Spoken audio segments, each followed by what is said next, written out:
ஓம் நமோ நாராயணாய. நாலாயிர திவ்ய பிரபந்தம். நாச்சியார் திருமொழி. 8ஆம் திருமொழி. பாடல் 9. பிரபந்தத்தில் இது 585வது பாடல். மதயானை போலெழுந்த மாமூகில் காள் வேங்கடத்தை பதியாக வாழ்வீர்கள் பாம்பனையான் வார்த்தை என்னே கதியென்றும் தானாவான் கருதாதோர் பெண் கொடியை வதை செய்தான் என்னும் சொல் வையகத்தார் மதியாரே.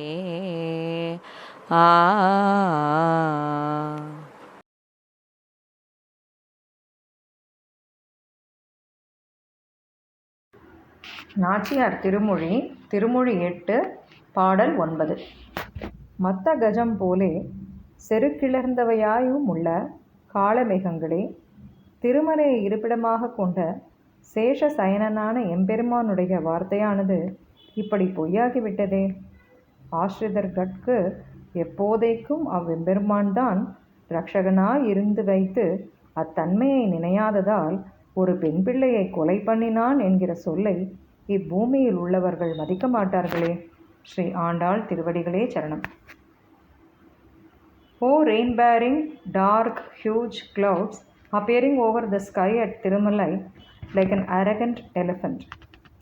Lord Narayana, who is residing ever peacefully on his snake bed there, his words have faltered now, that he would be the rescuer of the people in trouble, but having forgotten his nature, a poor girl has been killed by his indifference towards her. If people of the world come to know of this, they will not respect him for that. Sri Andal Tiruvadigalé Charanam.